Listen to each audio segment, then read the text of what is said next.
ಭಾರತದ ರಾಜಧಾನಿ ಮತ್ತು ಅತಿ ದೊಡ್ಡ ಮಹಾನಗರ, ಹಾಗೆ ಜನಸಂಖ್ಯೆಯಲ್ಲಿ 2ನೇ ಜಾಗದಲ್ಲಿರೋ ಡೆಲ್ಲಿ, ಅಲ್ಲಿಗೆ ನಮ್ಮ ಪ್ರಯಾಣ ಇವತ್ತು.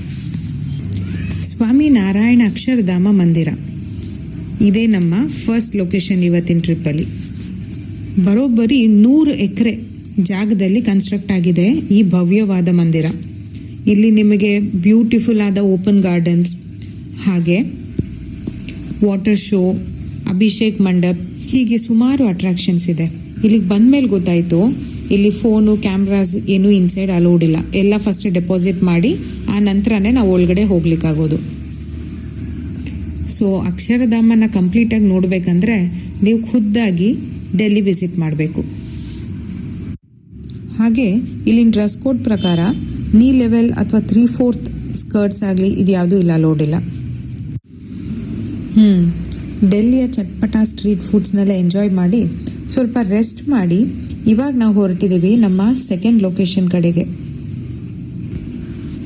ಅಮರ್ ಜವಾನ್ ಜ್ಯೋತಿ, ಅಮರ ಯೋಧನ ಜ್ವಾಲೆ, ಯುದ್ಧ ಸ್ಮಾರಕ, ವಾರ್ ಮೆಮೋರಿಯಲ್, ಇಂಡಿಯಾ ಗೇಟ್.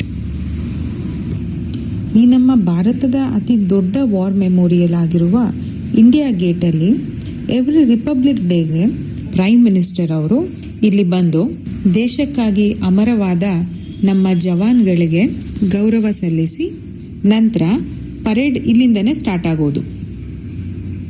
ಈಗ ಹಾಗೆ ಸ್ವಲ್ಪ ಡೆಲ್ಲಿಯ ಬೀದಿಗಳಲ್ಲಿ ಓಡಾಡ್ತಾ ನೆಕ್ಸ್ಟ್ ಲೊಕೇಶನ್ಗೆ ಹೋಗೋಣ. ನಾವಿವತ್ತು ಕವರ್ ಮಾಡ್ತಾ ಇರೋದು ಯಾವ್ದು ಸ್ವಲ್ಪ ನಿಯರ್ ಬೈ ಇದೆಯೋ ಲೊಕೇಶನ್ಸು ಅವುಗಳನ್ನ ಮಾತ್ರ. ಸೊ ಇವಾಗ ಇಂಡಿಯಾ ಗೇಟಿಂದ ಹತ್ತಿರದಲ್ಲಿ ಇನ್ನೊಂದು ಲೊಕೇಶನ್ ಇದೆ ಅಂತ ಚೆಕ್ ಮಾಡಿದ್ವಿ. ಆ ಲೊಕೇಶನ್ನೇ ಇದು, ಗುರುದ್ವಾರ ಬಾಂಗ್ಲಾ ಸಾಹೇಬ್. ಈ ಬಾಂಗ್ಲಾ ಸಾಹೇಬ್ ಗುರುದ್ವಾರ ಮುಂಚೆ ಮಿರ್ಜಾ ರಾಜ ಜೈಸಿಂಗ್ ಅವರ ಅರಮನೆಯಾಗಿತ್ತಂತೆ. ಇದರ ಹೆಸರು ಆಗಿತ್ತು ಜೈಸಿಂಗಾಪುರ ಪ್ಯಾಲೇಸ್. ಪ್ಯಾಲೇಸ್ನ ಹಿಂದಿಲಿ ಇವರು ಹವೇಲಿ ಅಥವಾ ಬಂಗ್ಲಾ ಅಂತ ಕೂಡ ಕರೀತಾರೆ. ಹಾಗೆ ಅದರ ಹೆಸರಾಯಿತು ಗುರುದ್ವಾರ ಬಾಂಗ್ಲಾ ಸಾಹೇಬ್. ಸುಂದರವಾದ ಪೂಲ್ ಇದೆ ಒಳಗಡೆ, ಅದನ್ನು ಇವರು ಸರೋವರ್ ಅಂತ ಕರೀತಾರೆ. ಸರೋವರ್ ಇದು ತುಂಬ ಪವಿತ್ರ ಅಂತ ಸಿಖ್ಗಳು ನಂಬ್ತಾರೆ. ಅಷ್ಟೇ ಅಲ್ಲ, ಅದನ್ನು ಅಮೃತ್ ಅಂತ ಕೂಡ ನಂಬ್ತಾರೆ. ಈ ಪವಿತ್ರವಾದ ಸ್ಥಳದಲ್ಲಿ ಎಷ್ಟೋ ಸಾವಿರಾರು ಜನರಿಗೆ ಉಚಿತವಾಗಿ ಅನ್ನದಾನ, ಹಾಗೆ ಇಲ್ಲಿ ಯಾರಾದರೂ ಮನೆ ಇಲ್ಲದೆ ಇರೋರು ಅಥವಾ ಬೇರೆ ಊರಿಂದ ಬಂದಿದ್ರೆ ಅವ್ರಿಗೆ ಉಳ್ಕೊಳ್ಳಿಕ್ಕೆ ಫ್ರೀಯಾಗಿ ಜಾಗ ಕೂಡ ಇರುತ್ತೆ. ನಾನೊಂದ್ಸಲ ಕೇಳಿದ ನೆನಪು, ಗುರುದ್ವಾರದ ಬಾಗಿಲಿದೆಯಲ್ಲ ಯಾವತ್ತೂ ಹಾಕಲ್ವಂತೆ. ಯಾಕಂದರೆ ಯಾವಾಗಲೇ ಆದರೂ ಆಶ್ರಯ ಪಡೀಲಿಕ್ಕೆ ಜನ ಬಂದಾಗ ಆ ಗುರುದ್ವಾರದ ಬಾಗಿಲು ಓಪನ್ ಇರಬೇಕು ಅನ್ನೋದು ಅವ್ರ ನಂಬಿಕೆ. ಗುರುದ್ವಾರ ಅಂದರೆ ಗುರುವಿನ ಮನೆ.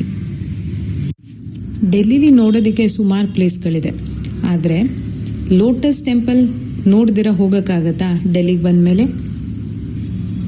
ಅದಕ್ಕೆ ಕಮಲ ದೇವಸ್ಥಾನ, ಲೋಟಸ್ ಟೆಂಪಲ್ ನೋಡೋಕೆ ಹೋಗೋಣ.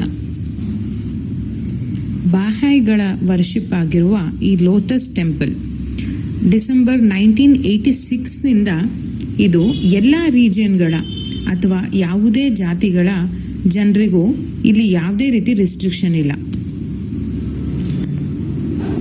ಎಲ್ಲ ಧರ್ಮದವರು ಬಂದು ಇಲ್ಲಿ ಪ್ರೇಯರ್ ಮಾಡ್ಬೋದು. ಈ ಕಮಲದ ಶೇಪಲ್ಲಿರೋ ಈ ಟೆಂಪಲ್ ವಿಶೇಷ ಏನು ಗೊತ್ತಾ? ಓವರ್ ಆಲ್ 27 ಮಾರ್ಬಲ್ ಪೆಟಲ್ಸ್ ಹೊಂದಿರುವ ಈ ಲೋಟಸ್ ಟೆಂಪಲ್, ಇದರ ಸೆಂಟ್ರಲ್ ಹಾಲ್ಗೆ ಬರಲಿಕ್ಕೆ 9 ದ್ವಾರಗಳಿದೆ, 9 ಡೋರ್ಸ್. ಎಷ್ಟೋ ಪ್ರಶಸ್ತಿಗಳು ಹಾಗೆ ಸುಮಾರು ನ್ಯೂಸ್ ಪೇಪರ್ ಮ್ಯಾಗಝಿನ್ಗಳಲ್ಲೂ ನೋಡಿರ್ತೀರ ನೀವು ಲೋಟಸ್ ಟೆಂಪಲ್ ಬಗ್ಗೆ. ಇದರ ಸೆಂಟ್ರಲ್ ಹಾಲಲ್ಲಿ ಒಂದ್ಸಲ ನೀವು ಯಾವಾಗಲೇ ಇಲ್ಲಿ ಬಂದ್ರೂ ಅದರ ಇಂಟೀರಿಯರ್ ಟಾಪ್ ವ್ಯೂ ಅದನ್ನು ನೋಡೋದು ಮರಿಬೇಡಿ.